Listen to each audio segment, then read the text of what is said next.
Welcome to the deep dive. Today we're tackling a subject with a really long and frankly complex history, the Toonerville Rifa 13 gang. That's right.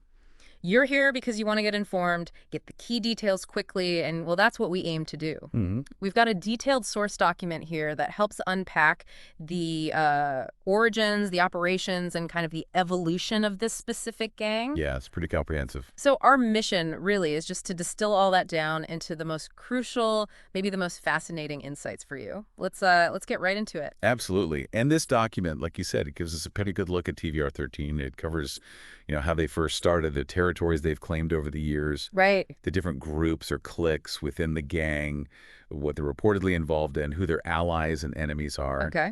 and even touches on some specific individuals who became, well, notable figures. It's Yeah. definitely a layered story. It really is. And it all starts with that name, doesn't it?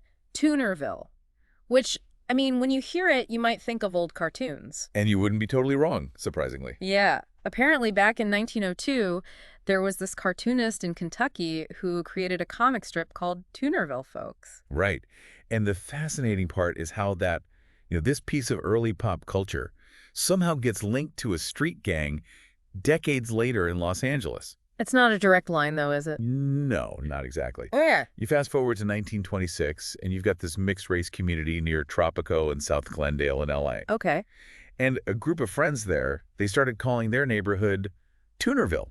Right, because of the trolley. Exactly, the red line trolley that ran through their area. Apparently, it reminded them of the imagery from that Toonerville Folks cartoon. Huh.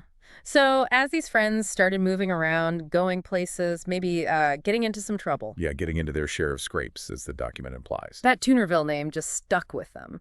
And eventually it morphed into the gang's identity. It did. It's quite a unique origin story, isn't it? It really is. Shows how something seemingly lighthearted, like a cartoon reference tied to a local trolley, can, become associated with something much more serious over time. Absolutely. It really highlights how shared local experience, maybe even bits of pop culture, can sort of coalesce into a group identity. Yeah. That initial connection, the trolley, the cartoon name, it gave them a common thread, a foundation for what became a much more complex organization. So, okay, they have the name. When did this informal group actually become the gang we know now as Toonerville Rifa 13? The document points to the 1930s as the founding decade. The 30s. Wow. Yeah. And the original spot was Atwater Village, Los Angeles. And what's really striking, I think, is that they've stayed active since then, right up to the present day. Mm-hmm.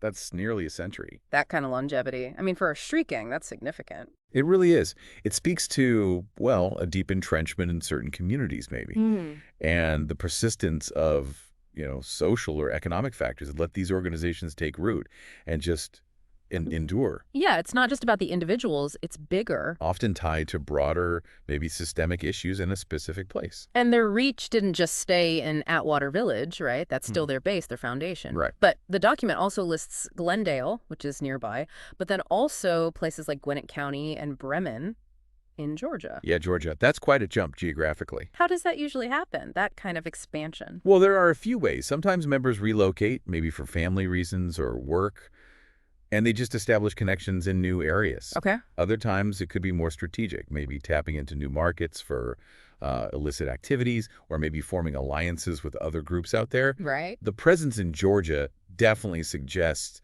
some kind of links or relationships reaching far beyond Southern California. Okay, so we've got the name, the origin, founding location, the expansion. Now, the document also gets into how the gang evolved internally, these different cliques that formed. Yes, the cliques, that adds another layer of complexity. So in the late 1940s, the first ones pop up, Calaveras and Aztecas. What exactly is a clique in this kind of gang context?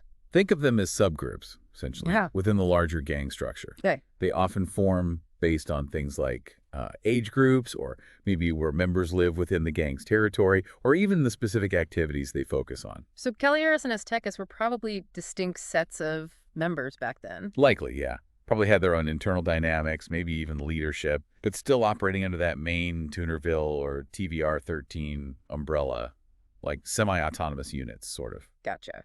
Then, the doc says, in the late 1950s, as maybe those older guys started aging out, Right? a new clique, the Latin Souls, appeared. And there was another one, the Cutdowns. but it says they did not take. Yeah, implying they weren't successful or didn't last long. What does that tell us about how these subgroups survive or don't? Well, it shows how fluid gang dynamics can be. As older members step back, younger ones might form their own groups, reflecting, changing demographics or interest within the gang. Makes sense. The fact that the cutdowns didn't last, well, maybe they didn't have a strong enough reason to stick together or didn't get enough support from the existing structure or maybe just didn't resonate with enough members. Not all attempts stick. Okay. Moving forward, early 1960s, we get the Midgets clique. And then late 1970s, another one called the Gangsters, but this one came specifically from the Glendale side. Right. And that Glendale connection seems important. Yeah, the document says it led to a split, a division within Toonerville. That's what it indicates. Apparently, a member of the Midgets clique who lived in Glendale was key in dividing Toonerville into a north side and a south side. Huh. So geography and maybe local loyalties started creating fault lines. Exactly. It shows how even within one gang, these localized power centers or affiliations can pop up and become really significant, sometimes leading to internal splits. And it didn't stop there. Early 90s, a Tujunga chapter forms. More expansion. Yep. But it's important to stress, right? The document says, despite all these clips, the north-south split, they were and had been part of Toonerville. Correct. It emphasizes that unity under the main banner. So the formations were often just about age differences, maybe what they were doing. Yeah, different activities, different generations. Yeah. It's like a larger organism with different parts or age groups all contributing to the whole thing. That kind of structure, does that make them more resilient? It can, yeah. This sort of modular structure can help with adaptability. It allows the gang to maintain a presence across different areas, different demographics, maybe absorb shocks better. Okay. Let's switch gears a bit to the numbers and activities. Estimated membership, around 450 ethnicity. Identified as Chicano. And the list of activities, well, it's pretty serious stuff. Murder, assault, drug trafficking, racketeering. Witness intimidation, robbery, extortion, auto theft. Yeah, it paints a picture of a gang involved in, a wide spectrum of serious crime. It certainly does. This list reflects the kinds of crimes often associated with established street gangs. Things done to generate money, maintain control over turf, and, exert influence. The variety suggests it's pretty organized. A complex criminal enterprise, yeah. The document also mentions their relationships, allies, and rivals. Allies listed are the Mexican Mafia and the Sureños.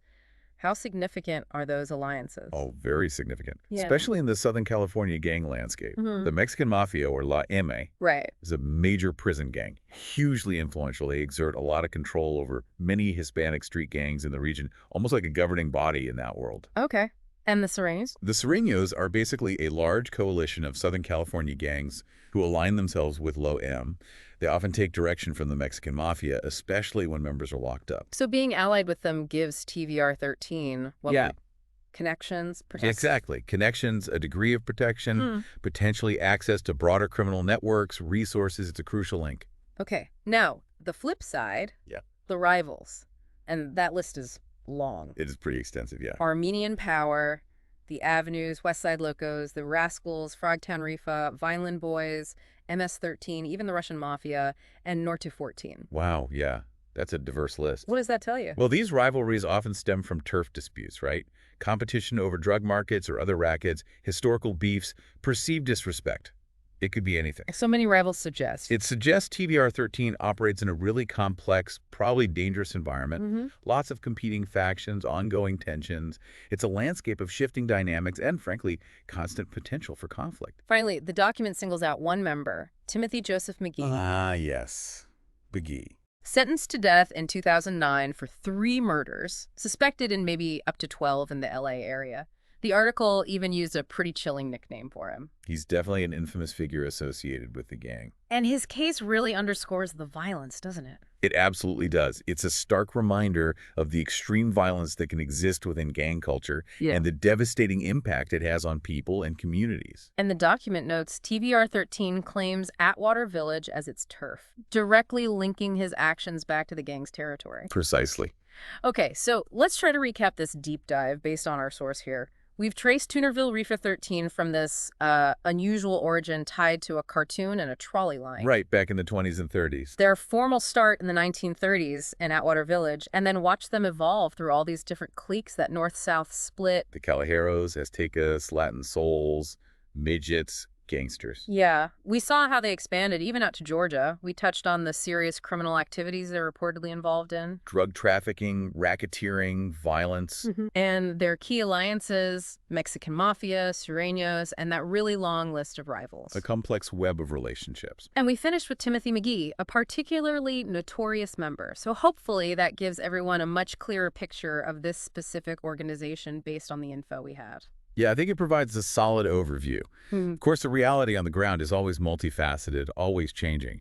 But based on this document, this exploration should give listeners a good handle on the key points of TVR 13's history, its structure, and activities. Definitely. And just to leave you with something to think about, considering this gang's longevity, almost 100 years, and how its structure adapted with cliques and expansion, what factors, maybe social, economic, even cultural, do you think allow organizations like this to endure and keep evolving within communities for so long, despite, law enforcement pressure and all the risks involved? That's the big question, isn't it? It is. Something worth mulling over. Thanks for joining us for this deep dive.